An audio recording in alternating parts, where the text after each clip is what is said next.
mo ako, pero iba ang pinakasalan mo! Pananagutan kita, pero kahit kailan, hindi kita pwedeng ibigin! Oo, aminin ko. Mahal kita. Nang dahil sa salapi mo. At nang dahil sa pag-ibig ko sa'yo, handa akong pumatay at mamatay! Katawan ko lang ang minahal mo at hindi ang pagkatao ko!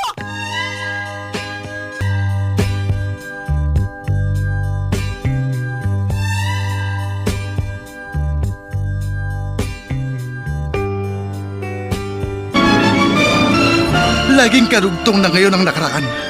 Kapag sa nakaraan nagpautang ka ng masama, ngayon o bukas daratnan kayo ng karma. Matagal kong hinintay ang araw nito, yung mabaligtad ang katayuan natin. At kinasiyan ako ng pagkakataon. Oras na ng aking paniningil!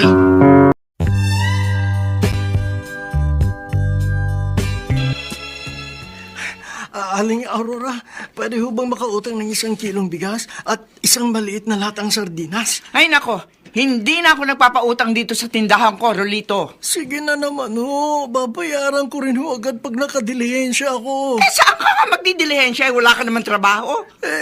Mangungutang ho ako. Mangutang ka muna ng pera, saka ka pumunta rito sa tindahan ko, ha? Pero kung inaakala mong bibigyan kita ng paninda ko na walang bayad, nagkakamali ka. Dalan-dala na ako dito sa lugar natin. Natutulog yung puhunan ko. Kahit ho kalahating kilong bigas na lang. Sige na ho, Aling Aurora, sa iba na lang ho ako magdidilihensya ng pangulam. Nagugutom na ho kasi ang anak ko. Ang kulit mo! Hindi mo ba narinig? Hindi na ako nagpapautang. Tapos! Tay, may dala po ba kayong pagkain? Pasensya na, anak. Ayaw na raw magpautang ni Aling Aurora. Hindi mo ba kayang tiisan ang gutom mo hanggang bukas? Sige po. Titiisin ko na lang po. Ganito na lang ha, uminom na lang tayo ng maraming tubig para mapawi ang pagkalam ng sikmura natin. Opo. Iinom na lang po ako ng tubig. Sige, anak.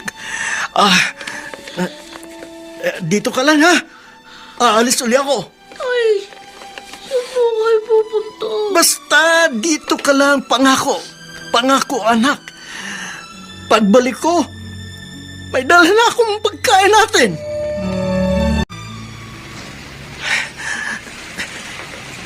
Kawawa naman ang anak ko si Russell. Nangako ako, pagbabalik ko may pagkain na siya. Kinakailangan makadilayan siya ako. Ano bang gagawin ko? Yung babae, yung may bag. Mag-arbo ang dating na.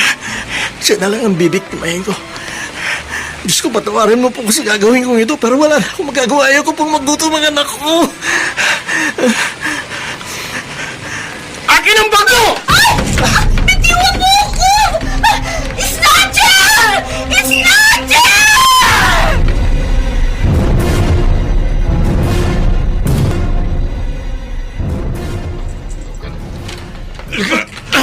Pakawalan ninyo ako. Ayaw ko Huwag ka nang sumaras. pumalag! Hindi maaari. Kalaboso ko ngayon! Nagugutom na po ang anak ko. Kinakailangan pakawalan ninyo ako. Matigas ka, ha? Halika! Bitiwan ninyo ako. Kailangan na maagaw ko ang baril niya. Akin ang baril mo! Lagot na ba rin! Bitiwan mo yan!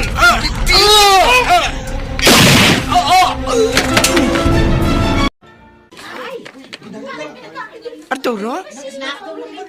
Nagkakagulo dyan sa labas. Ano bang meron? Kasalanan mo nangyari kay Rolito, Aurora. Ikaw ang dapat sisihin. Bakit? Ano ba nangyari sa Rolitong yon? Patay na si Rolito. Ano? Abay, kanina lang nandiyan sa harap ng tindahan ko yun, ah. Kasi hindi mo pinautang ng bigas. Nagugutom siguro yung anak. Kaya naisipang mag-snatch. Ayun, nakasigaw daw yung biktima at may nakakitang pulis. Kaya nabaril si Rolito. Nang snatch pala. Mababaril nga. Ang ibig kong sabihin, kung pinautang mo ng maisasaing ngayong gabi ang mag-ama, hindi makakaisip gumawa ng masama si Rolito. Tumigil ka nga dyan, Arturo. Arturo. Totoo naman sinasabi. Huwag ako sisihin mo. Nagninegosyo ako. Abay, hindi ko obligasyon kung walang pangsaing yung mga kapitbahay natin. Basta ang alam ko, naghahanap buhay ako. Tapos! Tay, nag-iisa na po ako ngayon. Di niyo po dapat ginawa yun. Kaya ko naman po magtiis ng gutom. Kaya ko pa po. So ginawa po niyo, lalo po akong magiging kawawa. Hindi ba na nga tayo, Ninay? Tapos ganito pa. Papuno na po ako, Tay. Marcel, may taong gusto makipag-usap sa'yo. Ha? Sino po? Mga Arturo. Ako, Russell. Nakikiramay ako sa'yo. Russell, siya yung hinablutan ng tatay mo ng bag. Ako na pong humingi ng pasensya sa ginawa ng tatay ko. Pero, maniwala po kayo sa akin. Hindi po masamang taong tatay ko. Nakawa lang po siya sa akin. Kasi po nagugutom na ako. Kaya po siya ng snatch. Yun nga ang narinig ko mula sa mga pulis na nag-imbestiga. Nawalan daw ng trabaho ang tatay mo at iniwan daw kayo ng nanay mo. Tama? Opo. Sasagutin ko ang pagpapalibing sa tatay mo. At kung papayag ka, pagkatapos ng libing, sa akin ka na tumira. Bakit po? Wala ka rin daw kamag-anak dito, sabi ng kapitan ng barangay. Kaya naisip ko, aampunin na lang kita. Russell, pumayag ka na. Pagkakataon mo na ito para gumandang buhay mo. Arturo, totoo ba yan nabalitaan ko? Oh, anong chismis na naman bang nasagap mo habang nakabantay ka dyan sa tindahan mo? Hindi chismis. O ano?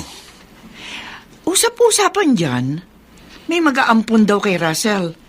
Yun daw mismo pinagnakawan ni Rolito ng bag. Yun daw yung aampon. Totoo ba yun? Oo, totoo. Sa akin nakapagtanong yun nung dumating dito sa lugar natin kagabi. Hinanap muna ang bahay ni Kapitan tapos itinanong kung saan nakaburol si Rolito. Ayun, yung palang sadya. Gustong ampunin si Russell. May pagka-tanga rin ang babaeng yun, ano? Ano? Tanga! Namigtas ka na naman. Anong tanga? Eh kung hindi ba naman siya tanga, ha? Mag-aampun lang din siya. Eh bakit anak pa na isang snatcher ang kanyang aampunin? Hindi ba siya natatakot na baka pag nakawan lang din siya ni Russell? Ikaw na tao ka kung makapanghusga ka ng kapwa mo. Ganun na lang. Eh kaya nga napatay si Rolito, di ba? Kasi nang snatch, nagnakaw. Tandaan mo, Arturo, ha? Kung ano ang puno, yun din ang bunga.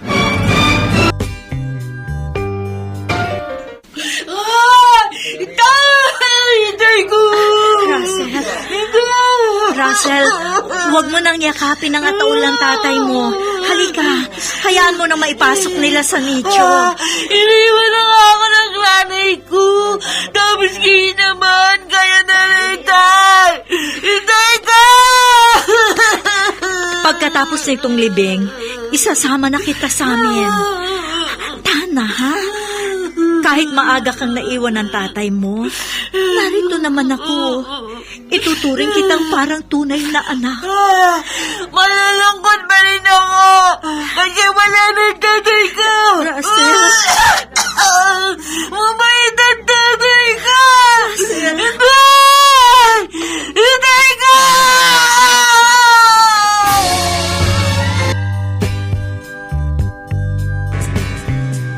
Kakainis. Buisit na buisit ako. Mga lintik na yan, gaya-gaya. Aurora. Oh, bakit nagbubunga nga ka riyan? Magang umaga, sino ba kaaway mo? Wala akong kaaway. Pero nayayamot ako, Arturo. Eh, sinong kinayayamutan mo? Eh, sino pa? Eh, di itong dalawang kapitbahay natin na ginaya itong pagtitinda ko. Isang katabi natin, isang katapat Kaya natin. huwag kang magalit. Gusto ring maghanap buhay ng mga taong yan. Ako naman ang nauna eh. Oo nga, nauna ka. Pero hindi bawal na magnegosyong iba. Tandaan mo yan. Oo na, tumahimik ka na dyan. Pag hindi mo itinikom yung bibig mo, ihahalibas ko sa itong bote ng toyo. Aurora, ano? Tama na! Mas kampi ka pa daw sa ibang tao kaysa sa akin buwisit ka.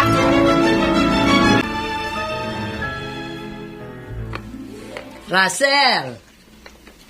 Russell! Nasaan ka? Mama Ines, Ah, andito po ako sa terrace. gabing-gabi na. Bakit narito ka pa rin sa terrace? May problema ka ba? Wala po. Alam ko na. Naaalala mo na naman ang tatay mo, no? Kahit po 14 na taon ang nakararaan, wala nang mabaril ang mga pulis at mapatay si Itay. Lagi ko pa rin pong naaalala ang gabing yun. Nahuli ko siyang nakitang buhay. Uminom na lang tayo ng maraming tubig para mapawi ang pagkalam ng sikuran natin. Opo. Inom na lang ako ng tubig. Sige ha, dito ka lang. Aalis ulit ako. Ay, saan po kayo pupunta? Basta dito ka lang. Pangako, pagbabalik ko, may dala na akong pagkain natin.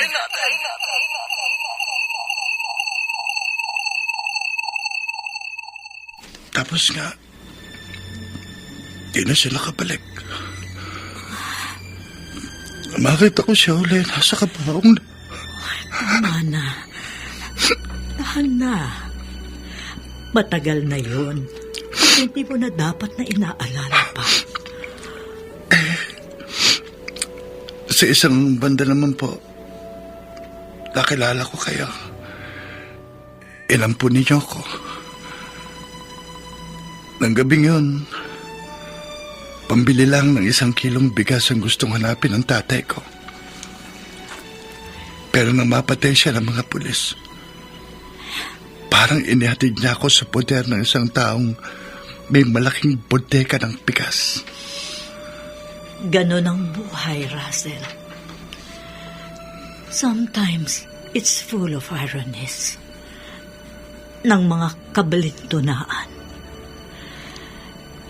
Katulad namin ng asawa ko nung nabubuhay pa siya.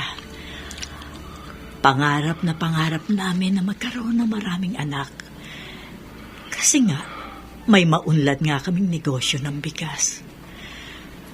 Kaya naming magtaguyod ng isang malaking pamilya.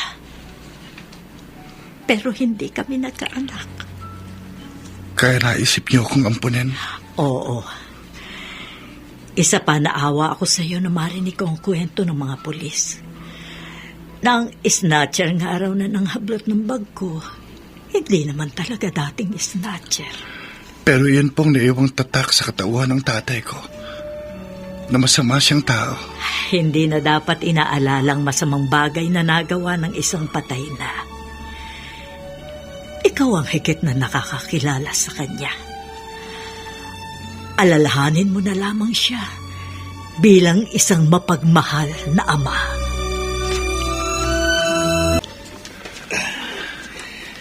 Grabe ka, ha? Hindi ka na ba magre-relax?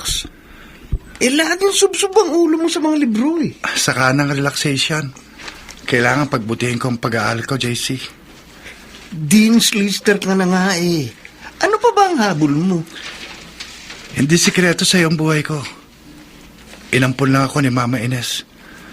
Gusto kong patunayan na hindi siya nagkamali na bigyan niya ako ng pagkakataon. Hello, guys! Ay, hello, Janela. Ready na ba kayo para sa exam natin? Ako, hindi ako masyado nakapag-review. Russell, pakopya, ha? Pakokopyahin ka ng kaibigan ko. Pero, siguruhin mo raw na hindi ka magpapaligaw sa iba. Dapat sa kanya lang. JC, ano pa? Huwag ka mang ganyan.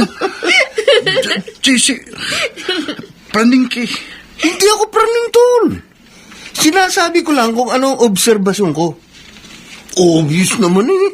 Kitang-kita sa kilos niyong dalawa na may tama kayo sa isa't isa. Ay,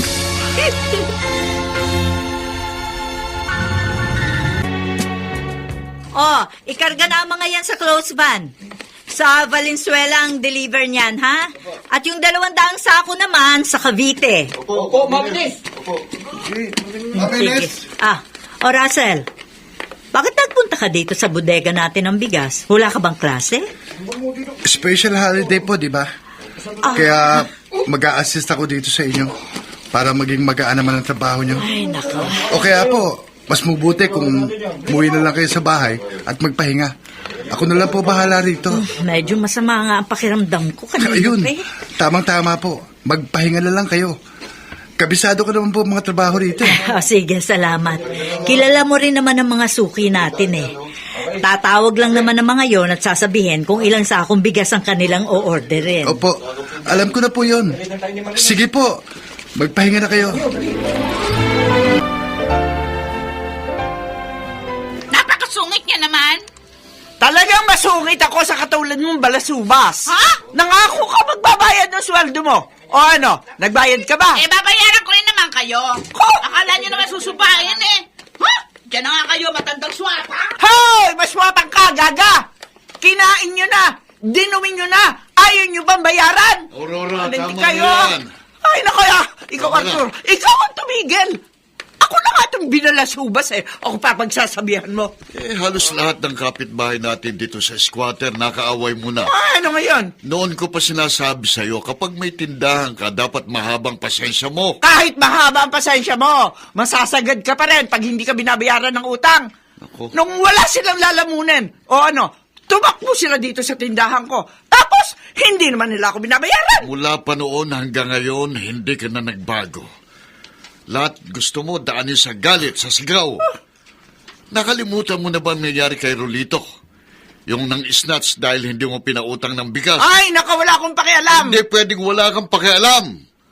Lalo na sa ganitong lugar na squatter.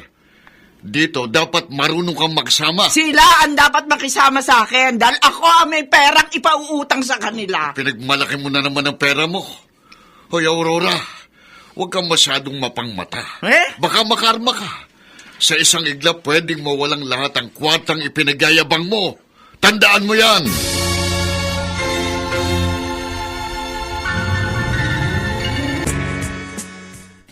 Russell, kaninang naliligo ka may tumawag na babae. Classmate mo raw siya. Baka po si Janela, Mama Ines. Oo. Janela nga raw. Magtapat ka nga sa akin. Girlfriend mo ba siya? Si JJ ho kasi. Kasalanan niya. Bakit mo sinisisi ang best friend mong si JC? Gumawa ho siya ng love letter. Tapos binigay kay Janela. Pinabibigay ko raw yun. Ayun. Nagkaroon ako ng girlfriend nang wala sa panahon. Pero gusto mo rin ang Janelang yon. Opo. Kaya lang, ayoko pa sanang manligaw. Kasi nga ho, gusto ko makagraduate ng walang girlfriend. Ang plano ko kasi, saka ko na lang siya liligawan kapag may trabaho na ako. Wala namang masama kung magkaroon ka man ng girlfriend. Basta priority pa rin ang pag-aaral. Isa pa, gagraduate na rin naman kayo eh. Hindi na ako magagalit. Talaga po, Mama Ines? Okay lang po sa inyo na may girlfriend na ako. Kaya ang gusto ko, isama mo siya rito. Gusto ko siya makilala para maregaluhan ko rin siya pagsapit ng inyong graduation. Russell, congratulations! Congratulations sa atin, Janela. Sa wakas, graduate na rin tayo. Oo nga. Russell, sorry. Medyo na-late ako. Ay, congratulations sa inyong dalawa, Janela. Salamat po, ma'am. Na-traffic ako eh. Anyway, eto ang graduation gift ko sa inyo. Janela, Uy. etong sa'yo, At eto naman ang sa'yo, Russell. Thank you po. Ay, pati ako may gift. Salamat po, ma'am. Naku, wag mo na akong tawaging Ma'am Janela. Mama Ines na lang. Ah, siya nga pala. May gift din ako sa best friend mo, Russell. Nasa si JC. Nandito po ako, tita. Ayun po ang parents ko. Narinig ko po yung salitang gift. Kaya mabilis pa ako sa alas 4. Oo nga. Sayang ang grasya. O, ayan, o. Mamahaling cellphone yan. Latest model. Naku, Pare-pareho ang gift ko sa inyong tatlo. matagal ko na pong pangarap to, tita. Thank you po, thank you. Walang anuman. O, basta after nitong graduation ninyo, ha, ang gusto ko, tuloy-tuloy pa rin ang friendship ninyo ni na Russell. At syempre, si Janela. Oo nga po. Opo, tita. Makakaasa ho kayo. Hanggang pagtanda namin, friends kami forever. Russell, nasindihan mo na ba ang kandila? Oo. May sindi na, Janela. Heto, itiniri ko na sa harap ng puntod ng gitay. Alam mo, dapat siguro ipalipat mo na lang sa isang memorial park ang buto ng tatay mo. Masyado nang masikip dito sa public cemetery. Kailangan pa nating iwanan ng kotse sa malayo at maglalakad tayo papunta dito, sa harap ng puntod niya. Kung nasa memorial park, maganda rin ang parking doon. Naisip ko na rin yan. Pero dito lang siya. Bakit? Ayaw mo bang ilagak sa magandang kalagayan ng mga labi ng itay mo? Kapag inalis ko siya rito, sa dibdib ko, parang mababawasan din ang bigat ng kanyang pagkawala. Anong ibig mong sabihin? Ginawa kong inspirasyon na nangyari sa tatay ko, Janela. Sa tuwing naaalala ko na pinagdamutan kami ng pagkain, pinagkaitan kami ng 1 kilong bigas at 1 sardinas sa hapunan. Lalo akong ginaganahang magtrabaho. Lalo akong nagsisikap na magtagumpay pa. Russell, kung tutuusin, malayo na ang narating mo. Kahit bata ka pa, may mataas ka ng posisyon sa National Housing Authority. May hawak kang department. May mga tauhan ka. Ngayon ko lang ipagtatapat sa iyo, Janela. Meron akong pinakahihintay-hintay na mangyari. Meron akong gustong paghigantihang tao. Ano?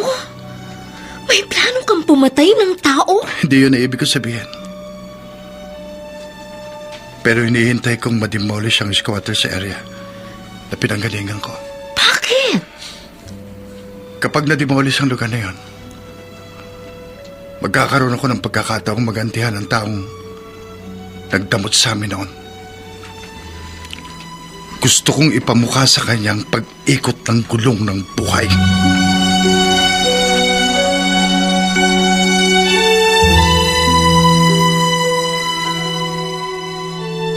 Lola Ines, saan po ba pumunta ang mami at daddy ko? Ah, dinalaw nila ang puntod ng lolo mo. Asawa po ninyo? Ay, hindi. Ang lolo mo natatay ng daddy mo. Bakit hindi nila ako isinama? Kasi nga kagagaling mo lang daw sa sakit. At isa pa, para may kasama ang lola dito sa bahay. Bakit? Ayaw mo bang samahan ng lola? Gusto ko po. Love mo ba talaga ang lola? Opo, love na love po. Mahabang mahaba. Oh. Mula dito hanggang sa buwan. Haban ako itong batang ito. Kasi sabi po ni Daddy, angel daw po kayo.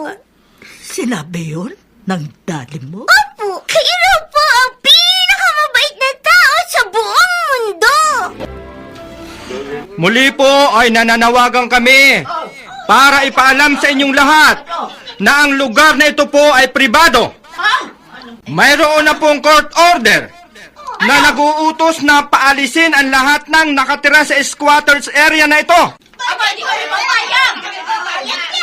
Gagamitin na po ng tunay na may-ari ang lupang kinatitirikan ng inyong mga bahay.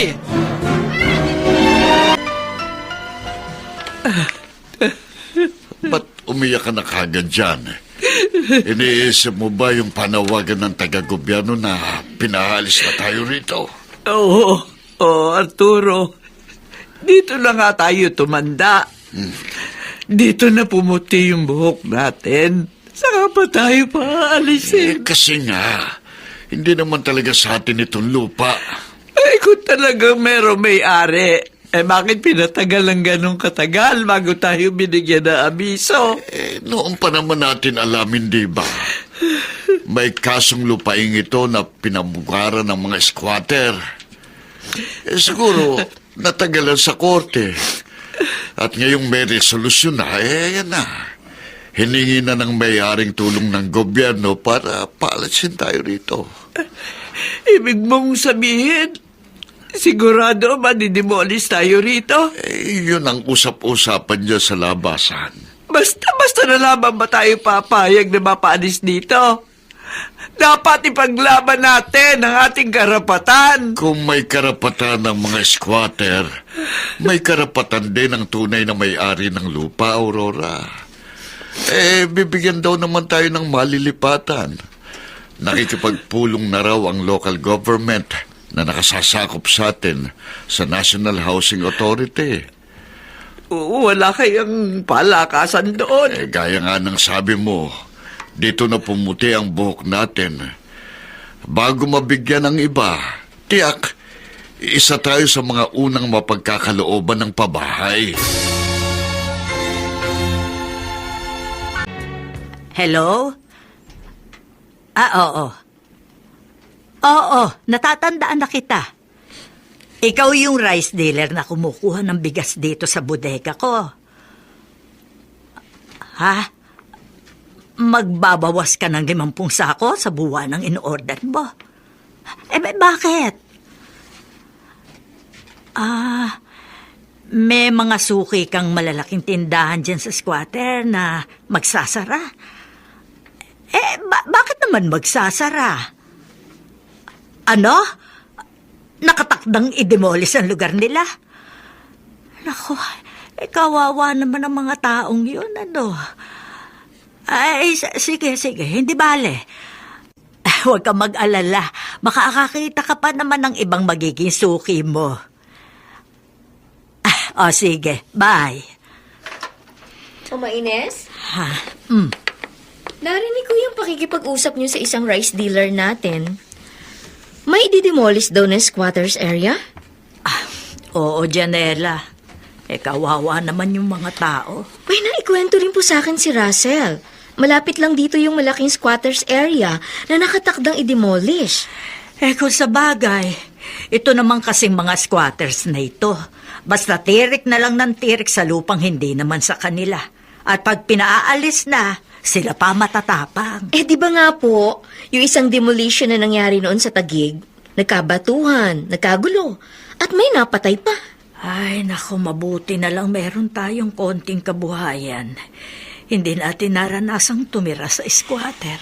Pero nagkukwento po si Russell sa akin, Mama Ines. Nung bata pa raw po siya, nakaranas siyang magutom nung hindi niyo pa siya inaampon. At lagi po niyang nababanggit, yun daw isang kapitbahay nila na may-ari ng tindahan, sobrang sungit daw. Nako, sabihin mo dyan sa asawa mo, ha? Kalimutan na niya ang madilim na yon na parte ng kanyang buhay. Bakit ba hindi na siya nakalimot?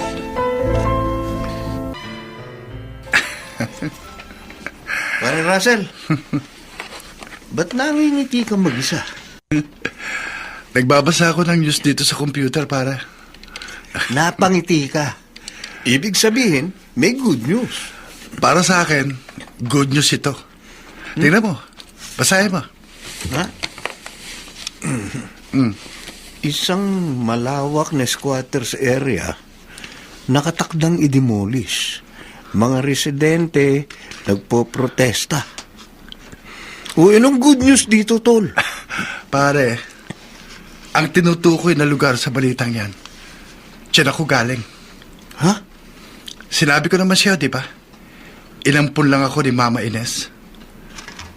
Dati mo palang mga kalugar itong i-demolish? Pare, ba't natutuwa ka pa? Dahil may isang tao dyan na suklam ako hanggang ngayon.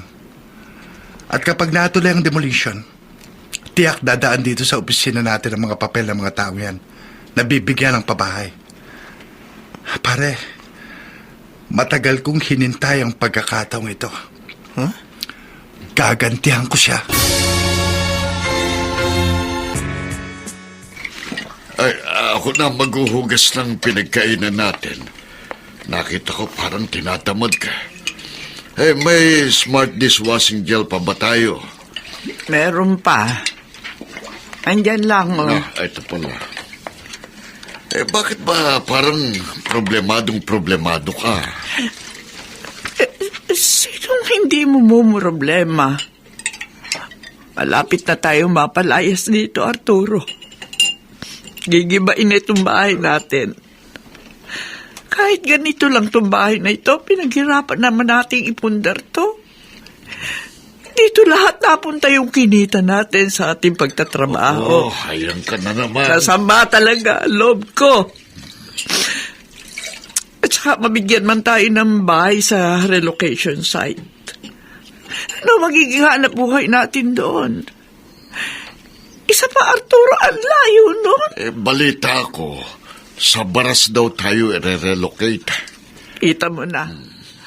Samantalang dito, malapit tayo sa lahat. Sa simbahan, sa ospital, sa palengke. Doon sa pagdadalan sa atin. Para tayong itinapon sa kabilang dulo ng daigdig.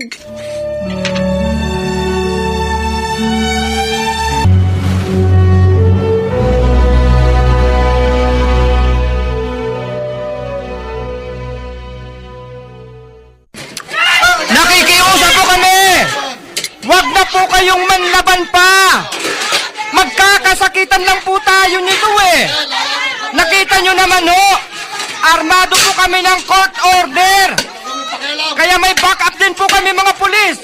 Nakikiusap po kami! Hayaan nyo pong gawin namin kung ano po ang inuutos sa amin ng korte!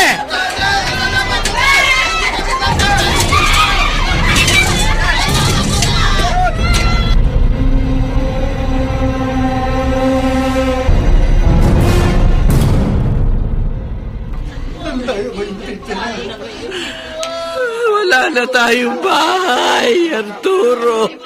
Tumahan ka na, Aurora. Wala nang mangyayari. Umiyak ka man ng umiyak. Iniba ng lahat ang mga bahay. Binakura na. At nilagyan ng mga gwardiya para masigurong wala nang makababalik na residente. Hindi na sila naawa sa atin. Pero malinaw naman ang sinabi sa atin, di ba? Nakahanda ng lilipatan nating pabahay. Ayusin na lang ang mga papeles. Kaya nga nakapila tayo dito eh.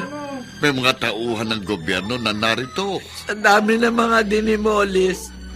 Lahat ba mabibigyan? Yung mga lehitimong may-ari ng mga bahay, sigurado raw. Nasa census naman yun eh. Pero yung mga nangungupahan lang hindi raw kasali. Teka. Etong isang taong gobyerno, magtanong tayo. Sir, magandang hapon po. Magandang hapon din ho, mga Arturo. Kilala mo ko? Kilala ko kayo mag-asawa.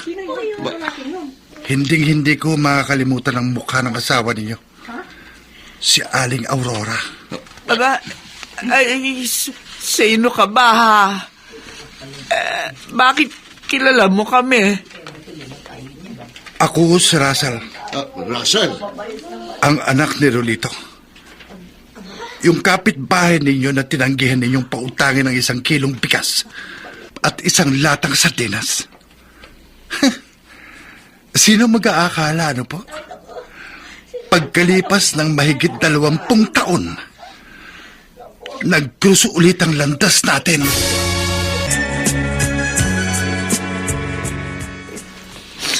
Arturo, paano nangyari yun? Isa si Russell sa mga opisyal na pipirma para mabigyan ng bahay ang mga nadimolis na residente sa ating lugar. Nagulat nga rin ako, Aurora. Ang bulong sa akin ng isang babaeng tumutulong sa pangolekta ng mga papel, engineer daw si Russell, isa sa mga boss sa kanilang ahensya. Kanina, Kahit mahinahon siyang magsalita, kitang-kita ko sa kanyang mga mata. May galit pa rin siya sa akin. Iniisip mo lang siguro yun. Kasi naaalala mo pa rin yung ginawa mo sa tatay niya, kay Rolito. Oh. Hindi kaya niya ipitin yung papeles natin? Baka gipitin niya tayo. Hindi naman siguro. Isa pa, matagal nang pangyayaring yun. Oo nga, matagal na, pero mukhang hindi pa niya nakalimutan. Hindi mo ba napansin? Siya pa mismo ang nagbanggit nun sa atin habang kausap natin siya. At sa tono ng kanyang pananalita, ramdam ko, Arturo, may kim-kim pa siyang galit sa atin.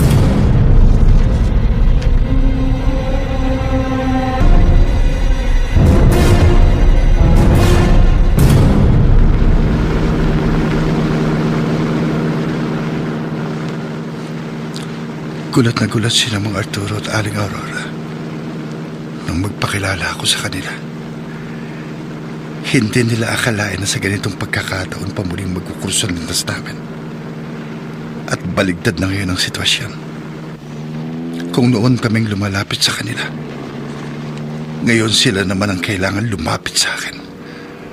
Dahil hawak kong pagkakaroon nila ng malilipatang bahay. It's payback time. Araw ng aking paniningil. Daddy, nakapanood po kami ni Mami ng balita sa TV. Ang daming bahay giniba ng mga lalaki. Tapos, may mga nag-iiyakang nanay, tsaka mga bata. Kawawa naman sila, no po, Daddy? Hoy, Russell. Kinakausap ka ng anak natin. Pagod po siguro si Daddy. Kasi ayaw niya makipag-usap. Oo, Samantha, medyo pagod nga ako eh. Ang daming trabaho sa opisina. Napanood din po ba ninyo mga bahay na giniba ng mga lalaki? Oo, anak. Napanood ko rin. Kawawa naman po yung mga nawala ng bahay, di ba po? Sabi ni Lola Ines, tayo raw maswerte raw po tayo. Kasi meron tayong bahay na maganda. Bakit po ba nila giniba ang bahay ng mga tao? Kasi anak, nagtayo sila ng bahay na hindi naman kanila yung lupa.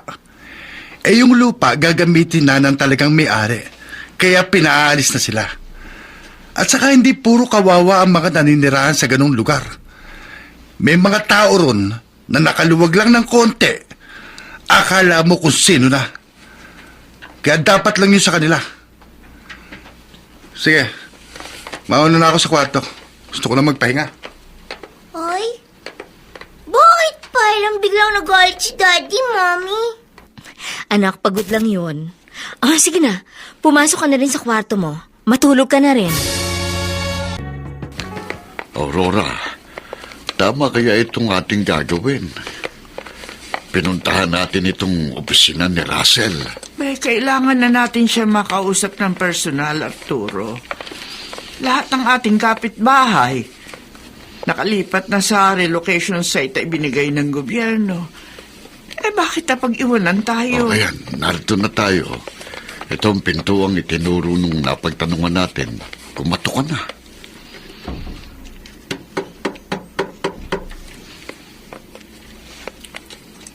Bukas yan. Pasok.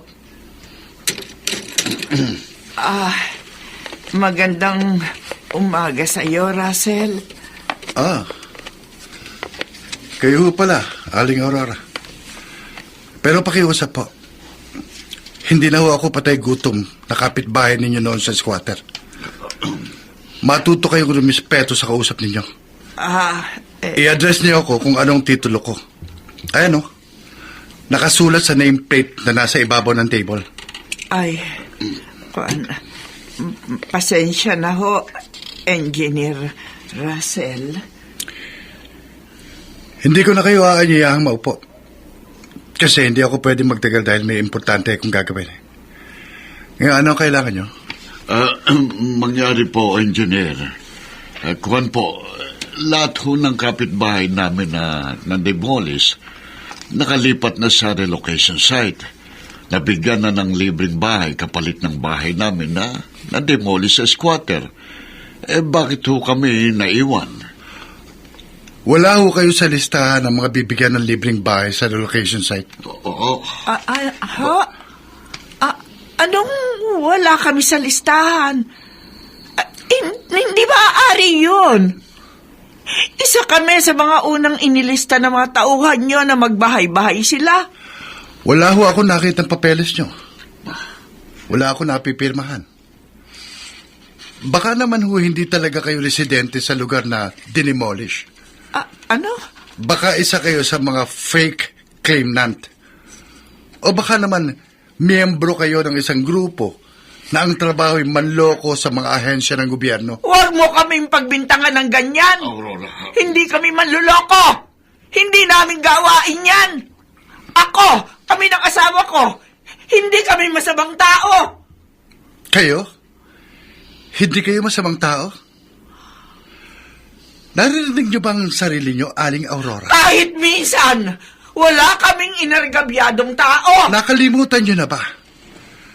Na kaya napatay ang tatay ko ng gabing yon. Kasi hindi niyo siya pinautang ng 1 kilong bigas. Kaya nang isna siya dahil umiiyak ako sa gutom. Sobrang sama ng ugali ninyo. Huwag mong isali sa usapang ito, matagal nang nakaraan. Laging karugtong na ngayon ang nakaraan. Kapag sa nakaraan ay nagpautang kayo ng masama, ngayon o bukas daratnan kayo ng karma. Matagal kong hinintay ang araw na ito. Yung mabaligtad ang katayuan natin. At kinasiyan ako ng pagkakataon. Oras na ng aking paniningil. Kutob.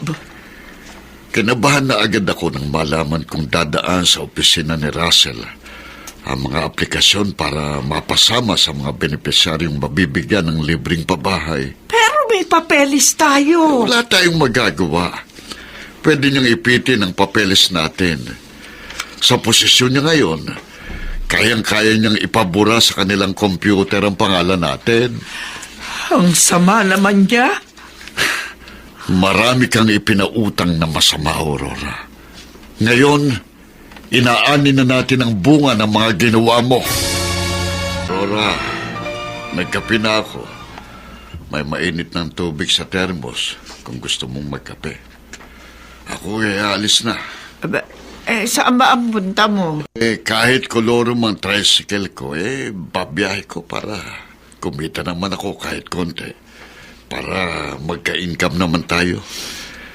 Hindi na tulad ng dating buhay natin.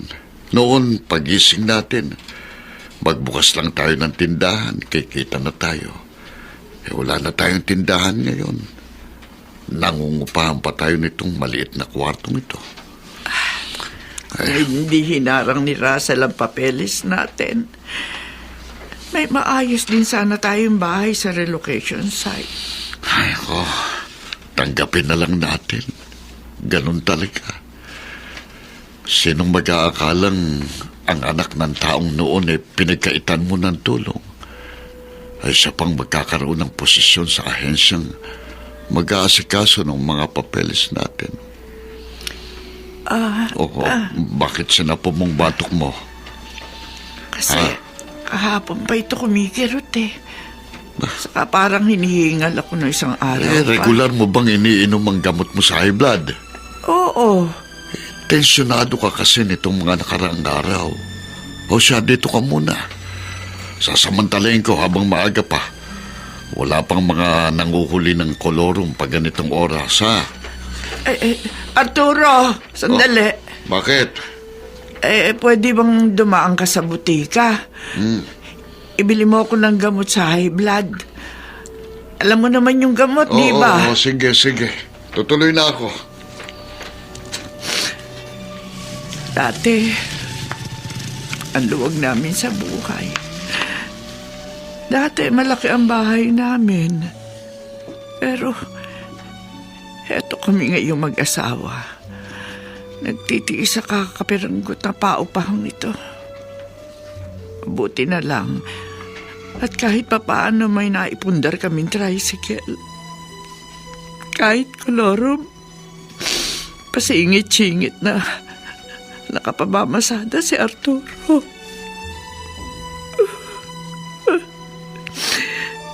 Nakarma nga ba ako?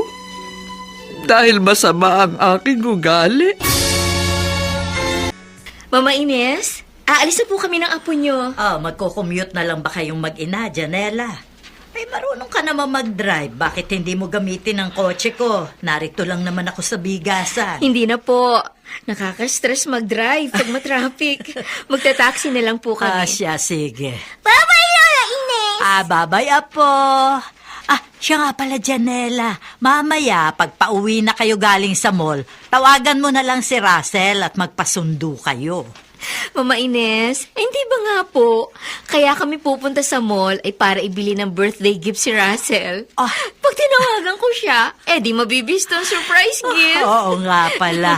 Naku, ang regalo ko sa kanya nung isang araw ko pa naihanda. Nasa kwarto ko.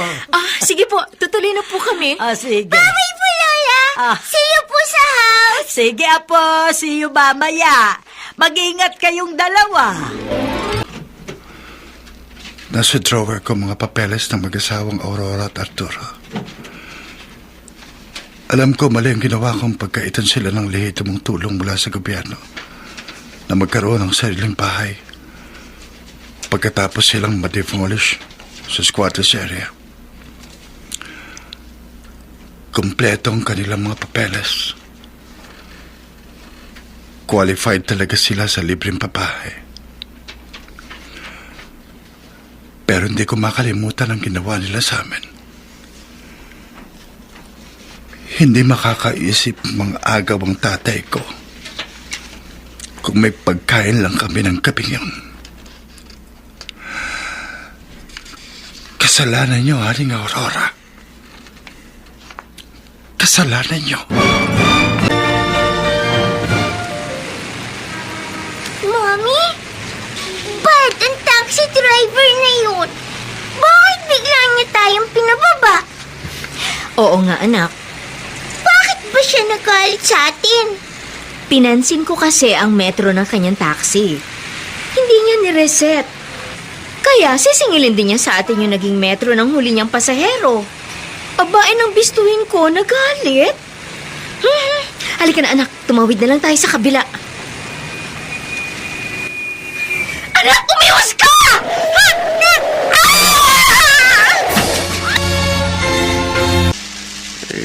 Wala na palang iniin mo na gamot sa high blood si Aurora. Mahirap na. Sakit pa naman ang sakit ang kanyang batok. Aba, ano yun? May nakahandusin na babae sa gitna ng kalsada. Mukhang na-hit and run. Kawawa naman.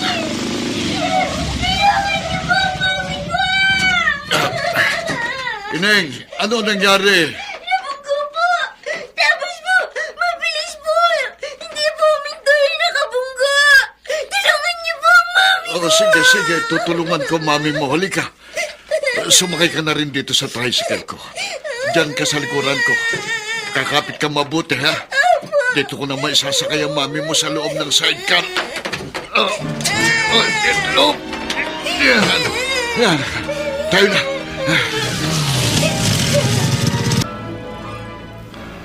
Mama Ines? Bakit wala pa ho ang mag-ina ko? Gabi na. Abay, nagtataka rin ako, Russell. Kanina'y dumaan pa sila sa akin sa bigasan. Nagpaalam sila sa akin na magmumul daw. Tinatawagan ko sa cellphone pero out of coverage area. Naka. Nakapagtataka naman. Russell, sagutin mo nga.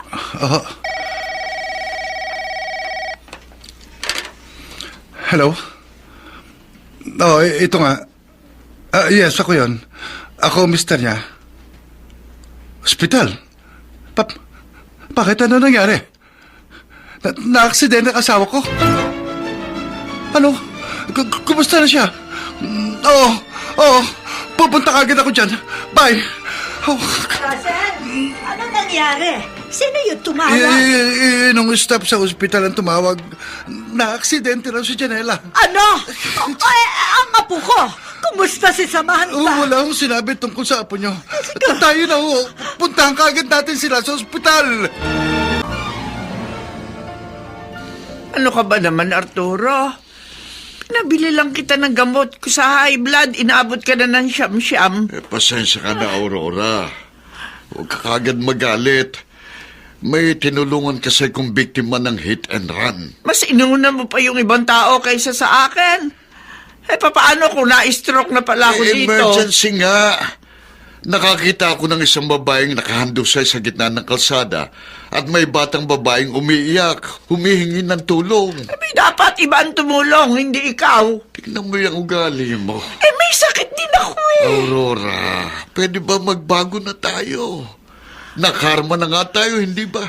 Lagyan naman natin ng konting lambot ang puso natin.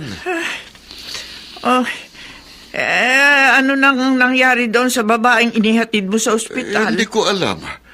Nang madala ko sa may pintuan ng emergency, pinabahala ko na sa nurse. Inihabilin ko na rin sa gwardiya yung batang babae. Kasi nga, gusto ko kagad makauwit. Alam kong mainit na naman ang ulo mo. Russell, sigurado ka ba? Narito sa ospital na ito si Janela. Opo, Ma'am Ines. Malinaw kung narinig ang sinabi ng kausap eh. Ayun. Samantha! Si Mami po! Lalainin sa Mami ko po! Nabundal po ng kotse! Salamat, ligtas ka, anak. Nasa na mami mo ka po? Nakita ko po dinala po ng mga nurse sa kamang digulong. Operahan daw po ang paa ni Mami. Siya. Tahan na. Narito na kami ng lola mo. Ano ba nangyari? Sumakay po kami ng taxi galing sa mall. Tapos po, nagalit po yung mamang driver. Pinababa kami. Ano? Tapos tatawid kami ni Mami. May dumating na mabilis na kotse. Dapat ako mabubundol ng kotse. Tinulak po ako ni Mami. Siya. Tahan na, ha? Tahan na, apo. Russell, may lumapit na nurse sa akin. Wala na raw tayong dapat ipag-alala. Ligtas daw ang asawa mo. Kailangan nga lang daw ikasta ang isang binti dahil yun ang napuruhan. Salamat po, Diyos ko. At ligtas ang asawa ko. Sa logbook ng security guard dito sa ospital, isang Arturo Ganate raw ang nagdala rito kay Janela.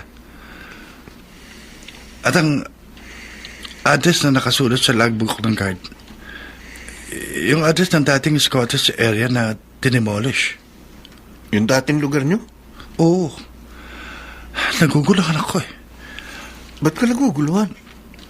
Si Arturo Ganate ay walang iba kundi ang asawa ng taong kinipit ko. Siya ang asawa ni Aling Aurora na hindi ko nakalimutan ang kasamaan ng ugali. Kaya inipit ko mga papeles nila para wag silang maka-avail sa libreng pabangay para sa mga na-demolish. Yung lalaking nagpabalik-balik sa opisina natin, yung pang nagligtas sa asawa mo? Oo, pare. Kaya kanina pa ako hindi mapakali. Ang tricycle ang kauli-hulihang kabuhayan namin. Pero ngayon, kailangan ko itong ibenta para may pambayad kami dito sa ospital. Kahit ganong magagalitin ang asawa ko, mahal ko siya. Ayokong mawawala siya. Mga Arturo? Ay, kayo pala, Engineer Russell? Ang totoo, galing ako sa inyong inuupahang kwarto. Ipinagtanong ko kayo doon sa mga dating nakatira sa squatter. Bakit niyo ho ako hinahanap? Gusto kong magpasalamat sa inyo, mga Arturo. Maraming salamat ho sa pagdadala niyo sa asawa ko dito sa ospital. Asawa mo ba yung babaeng na hit and run? Yung may kasamang batang babae? Oh, anak ko ho yung batang babae. Hindi ko alam na asawa mo pala yun. Basta't nang makita kong nakahandusay sa kalsada, hindi na ako nagdalawang isip na tulungan. Salamat ho ng marami. Pero, bakit ho parang umiiyak kayo nung lumapit ako? Naka-confine ngayon dito ang asawa ko. Na-stroke siya. Masyadong dinamdam ni Aurora ang pagkawala ng aming bahay. Na nasundan pa ng, yun nga, hindi kami nakasama sa mga nabigyan ng libreng pabahay sa relocation site. At kahapon habang nagluluto siya, narinig ko na lang ang kalabog ng kanyang pagbagsak. Dito ko siya itinakbo. Kumusta na ho si Aling Aurora ngayon? Hindi mabuti. Hindi naman na-paralyze ang kanyang kalahating katawan. Naigagalaw niya ang mga paa at kamay niya. Pero tumabingi ang kanyang mukha. Ho? At nahihirapang magsalita. Makukuha pa ho yun sa therapy. Naku, wala kaming pera. Katunayan, ihahanap ko ng bayar yung tricycle ko para may mabayad kami doon sa ospital. Dito sa ospital. Baka nga kulangin pa yun. Hindi nyo na ho kailangan magbenta ng tricycle, Mang Arturo. Oo. Tutulungan ko ho kayo. Totoo ba, Engineer? Rasan na lang po. Galit lang po ako nung sabihin ko sa inyong tawagin niyo ako sa aking titulo. Sorry ho sa kagaspangan ng ugaling ipinakita ko sa inyo. Nauunawaan ko naman yun. Kahit ako, hanggang ngayon ay naaalala ko pa rin ang nangyari sa iyong amang si Rolito. At matagal kong isinumbat yun sa asawa ko. Mula ho ngayon, pag-aaralan ko ng kalimutan ang nangyari sa tatay ko. Pag-aaralan ko na rin hong alisin sa puso ang galit na matagal kong kinimkim laban sa inyong asawa. Nawalan nga ako noon ng ama. Pero ngayon, iniligtas niyo naman ang misis ko. Ginawa ko lang ang alam kong nararapat. Hindi ko alam na misis mong tinulungan ko. Bukod sa tulong na ibibigay ko sa inyo sa pagpapagamot ni Aling Aurora, ipinapangako ko rin po na makakahabol ang application ninyo para sa libreng bahay sa relocation site. Totoo? Opo. Magpapanibagong buhay kayo doon ng inyong asawa. At ako naman ho, magmo-move on na rin mula sa isang malungkot na karanasan. At sabay-sabay po tayong tatanaw sa isang masayang pangako ng bukas. Ang aming itinampok na kasaysayan, alam po naming inyong kinalugdan at kinapulutan ng magandang aral sa buhay, pinamagatang Oras na ng Aking Paniningil.